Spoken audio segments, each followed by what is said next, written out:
평양에 사는 한 양반이었습니다. 이 양반은 구두 쇠이기로 유명한 사람이었습니다. 그런데 어느 날 평양 양반은 어디 나들이라도 가는 건지 멋들어지게 차려입은 모습으로 나타납니다. 새로 지어 입은 게 분명해 보이는 비단 바지 저고리와 도포에 사슴 가죽으로 된 신발까지 신고 있었습니다. 유유자적 길을 가던 양반은 개울 앞에 멈춰서더니 갑자기 안절부절 못하기 시작합니다. 바로 이런 이유 때문이었죠. 소낙비가 내려서 개울에는 벌건 물이 많이 흐르게 됐다. 며칠 동안 소나기가 퍼붓는 바람에 개울에 흐르는 물이 온통 흙탕물이 된 겁니다.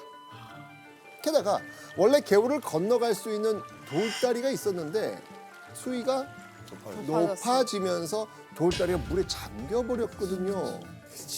그렇지. 여러분들, 아까 어떤 옷 입었다고요? 비싼 옷. 그 옷을 입고 그 물에 들어갈 수 있겠습니까? 아, 못 들어가죠. 못 들어가죠. 더러워지니까. 명품 입은 거야, 명품. 그렇죠, 그렇죠. 그렇게 양반은 자기 체면을 생각하며 이 주변을 살핍니다. 그리고 그때 마침 양반의 눈에 한 남자가 들어옵니다. 바로 허름한 행색으로 개울에서 개를 잡는 중이었던 김선달이었습니다. 양반은 점잖은 목소리로 김선달을 향해 이렇게 말하죠. 개울가에 올챙이 한 마리. 여보게. 아, 예. 저 지금 나를 좀 이렇게 업고 가주면 내가 그 나중에 삭을 좀 주겠네. 뭐 그거 안 되는데. 양반은 김선달이 자기와 같은 양반이라면 체면 없이 이런 곳에서 개를 잡고 있을 리 없다고 여겼던 겁니다. 그래서 양반은 김선달에게 두 잎을 제시합니다. 김선달은 양반한테 한도는 줘야 됩니다 라고 이야기를 하죠. 근데 양반은 야, 두 입에 없게 라고 이 고집을 부리는 것이죠. 김선달은요 의미심장한 미소를 지으면서 양반의 제안을 수락합니다. 아 근데 진짜 확실히 보이 김선달은 저보다 몇 단계 위인 것 같아. 이제는 궁금해요. 이제는 이걸 어떻게 또 속여서 어떻게 할지 기발한 그걸 골탕고 있지가 저는 아직 이게 이제는 궁금해져. 아 이게 자, 이러면서 이제 드디어 이제 건너는 겁니다. 그런데 이 조심조심 개울을 건너던 김선달. 개울 중간쯤에 우뚝 멈춰섭니다. 그리고 김선달은 이 등에 업혀있던 양반에게 여기까지밖에 못 업어줍니다. 내리시지요. 주입 가격. 김선달 씨 왜 갑자기 양반한테 내리라고 한 거야? 아이 그게 개울을 건너는 도중에 갑자기 나한테 더 중요한 일이 생겼거든. 더 중요한 일. 김선달은 개울에 비싼 잉어가 있으니까 나 이거 잡아서 팔아야 됩니다 라고 하면서 양반에게 당장 등에서 내리라고 한 거예요. 그래서 화들짝 놀란 양반이 이 사람아, 이 개울에 지금 내리면 내 꼴이 어찌 되는지 알지 않는가? 잠만 말고 빨리 개울 건너세 하고 바로 화를 냅니다. 근데 여러분들 잘 생각해 보세요. 아까 어떤 물이라 그랬죠? 벌건물. 아니 흙탕물이 되어서 이렇게 뿌옇게 변한 개울에서 잉어가 보였을까요? 안 보이죠. 거짓말했네. 보이지도 않고 있을 수도 없고. 와. 맞습니다. 그렇게 개울을 그냥 건너자는 양반의 말에 김선달 이렇게 대답합니다. 아이 보시오. 아이 무슨 말을 그렇게 하는 거요? 내가 당신을 업는 건 돈을 벌자고 하는 노릇이요. 그런데 당신을 업어 건네는 것보다 이 잉어를 잡는 게 훨씬 더 돈벌이가 되지 않소? 어서 내리시오. 오. 머리 기발하다. 업어주는 값은 계속해서 올라갔고 결국 값은 무려 성냥까지 올라갑니다. 자, 여러분들 처음에 양반이 주겠다던 삭이 얼마인지 기억나십니까? 두 입. 두 입. 성냥은 두 입의 자그마치 150배에 달하는 금액이었습니다. 그제야 김선달은 못 이기는 척 흙탕물을 튀기며 발걸음을 옮깁니다. 개울을 건넌 후 양반은 우라통이 치밀어 올랐지만 약속한 성냥을 김선달한테 주는 수밖에 없었죠. 이 일로 김선달은 단단히 벼르고 있었던 인색한 양반을 아주 호되게 혼내주게 된 셈이었던 겁니다. 그러던 어느 날 김선달은 문득 평양에 이것을 보며 눈을 번뜩이게 됩니다. 자, 눈치백단 김동현 씨. 네. 김선달을 번뜩이게 만든 이것은 무엇일까요? 대동강? 그렇지. 내 눈을 번뜩이게 만든 건 바로 내가 대동강물이나 팔아먹어야 되겠다. 이거야 이거. 이거 봐봐. 주인 없는 대동강물을 팔면은 돈을 많이 벌어서 떼부자가 될 수 있겠다는 생각이 번뜩 드는 거야. 근데 이거 무궁무진하잖아요. 그런데요, 대동강 역시 공공재지요. 당연히 김선달에게 대동강 물을 사고 팔 권리는 없습니다. 네. 그렇다면 김선달, 주인 없는 대동강 물을 어떻게 팔았을까요? 우선 김선달은요, 자신감 넘치는 표정으로 한양으로 올라갑니다. 그리고 김선달은 곧바로 한양에 누군가를 찾아가지요. 바로 한양에서 제일 가는 부자로 소문난 어느 양반집이었습니다. 평양의 대동강이 저희 집안 것이라 대대손손 관리하고 있었습니다. 네, 그런데 집안에 한 번에 큰 돈이 필요한 일이 생겼지 뭡니까? 그래서 대대손손 물려받은 대동강을 날있게 팔고자 왔습니다. 한양 부자는요, 대동강을 사라는 김선달의 이 말에 귀가 솔깃해져요. 상수도 시설이 발달하기 전인 조선시대는 가까운 강이나 우물을 통해서 생활에 필요한 물을 구했기 때문입니다. 그래서 한양 부자는 속으로 이런 생각을 해요. 내가 대동강 주인이 되어 대동강 물을 팔 수만 있다면 손님이 끊이지 않을 테고 돈도 끊이지 않고 생기겠구나. 그런데 김선달이 진짜 대동강 주인이 맞을까요?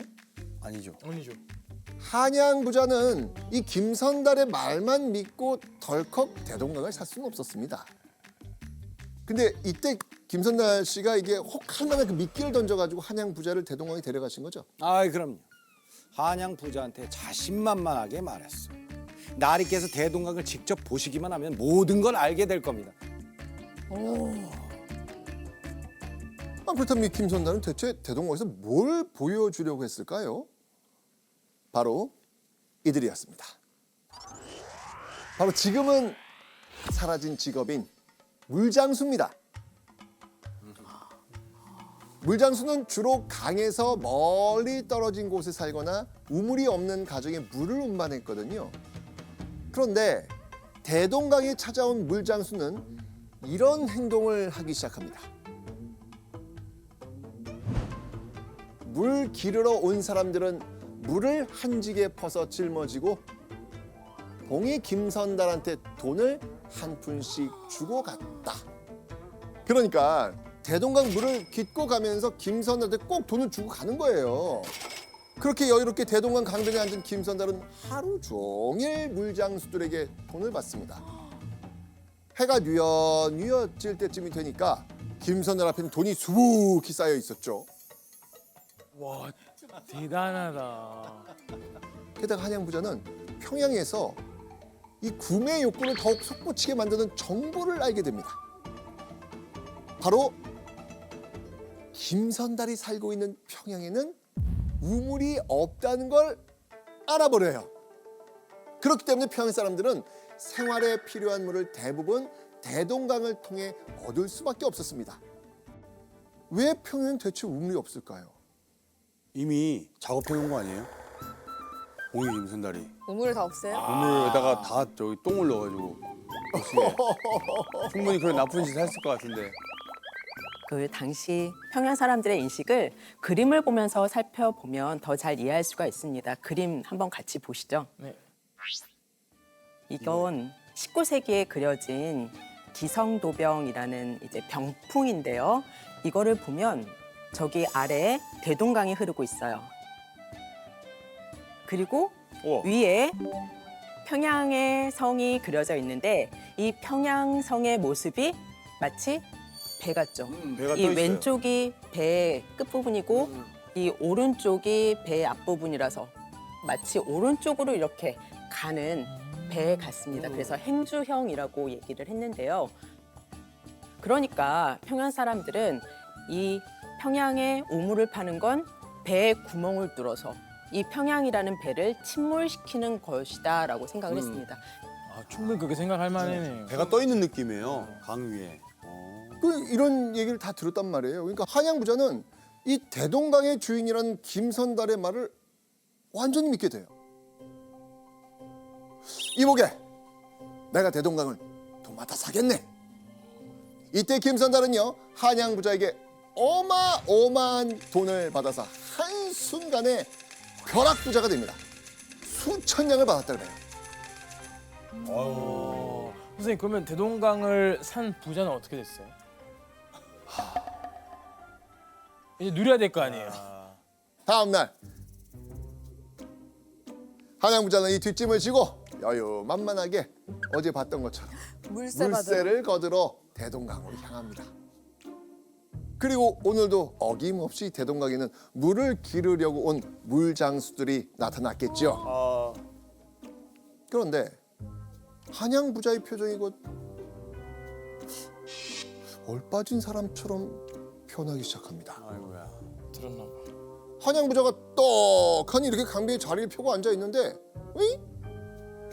물장수들이 이렇게 물세를 내지 않고 그냥 쌩 하고 이렇게 지나쳐 가는 거예요. 그래서 물을 퍼가던 물장수를 붙잡아가지고 이보게, 이 물값을 내고 가야지 라고 말합니다. 한양 부자의 말에 이 물을 길고 가는 이 물장수는, 아니 당신이 뭔데 이 대동강 물값을 내라고 합니까? 어이구. 이상한 강물의 걸 물 직감해서. 주인이 어디 있다고? 아 그러니까 이게 어떻게 된 일이냐면 난 한양 부자를 만나러 가기 전에 먼저 대동강 물장수들을 불러 모았어. 그리고 물장수들에게 내 돈을 나눠주면서 이렇게 말했지. 며칠 후에 대동강에서 물을 길러가면서 나를 보거든 그 돈을 되돌려 주시오라고 말이야.